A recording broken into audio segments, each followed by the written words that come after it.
I rise in opposition today, shockingly, for four main points. Number one, this budget increases spending over last year by about $2 billion. That is not including the additional 385 some odd million in the supplemental that is yet to come before us. Number two is the lack of transparency in this process. During the budget address, the governor said, and I quote, with regards to the voters in the November election, "They sent me here to make our government more accountable and to change how business is done." For 3 months, we got together, all 15 of us, hours on end, to pour over this 300-something page document, and yes, the tabs are real, line by line, department by department. And then we heard, a week to 10 days ago, that there was an agreement on the budget, the parameters of the budget, I should say, specifics to be worked out later. Then we were all here on Sunday evening, waiting for the final document, which we got a mere hour or two before we voted.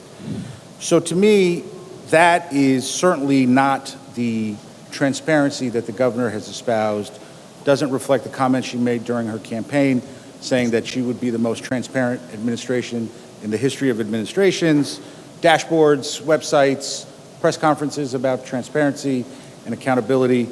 This document today, certainly in the way it went down, doesn't lend any credence to those statements.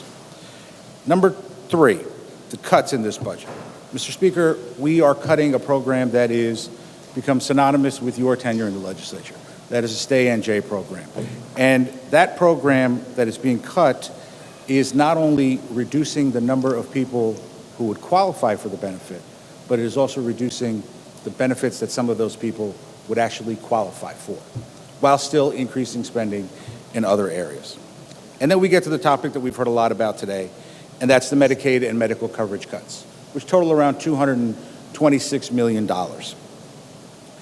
During her budget address again, the governor said, because his H.R. 1 law makes people jump through hoops to stay on Medicaid, 300,000 more New Jerseyans will be kicked off.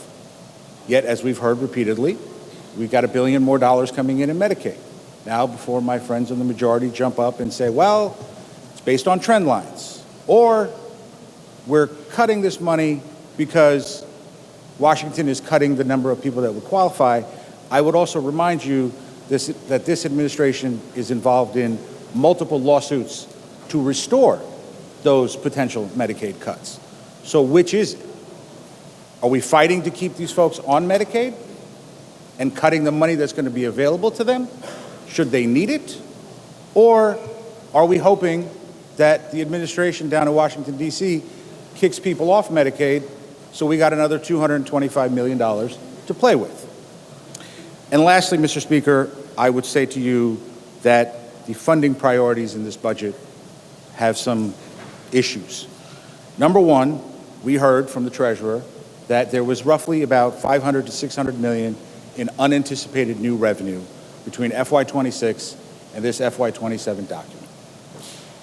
We have a nearly $6 billion or just over $6 billion surplus in this FY27 budget.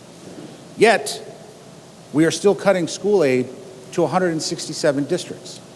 So it begs the question, if we picked up $160 million that we didn't think we were going to have, why are we still making there be losers in this process?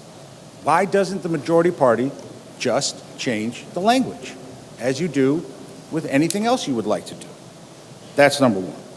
Number two, you have the FY26 supplemental, which I'm sure will come before us shortly, which spends another $358 million.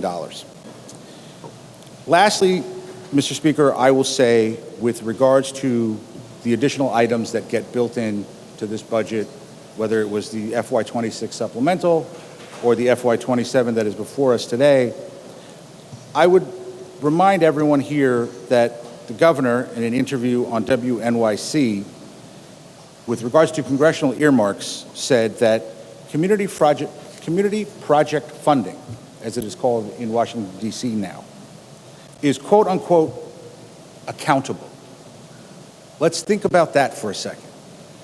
Our governor just said that something that happens in Washington, D.C. is more accountable than the way we produce this document. Thank you, Mr. Speaker.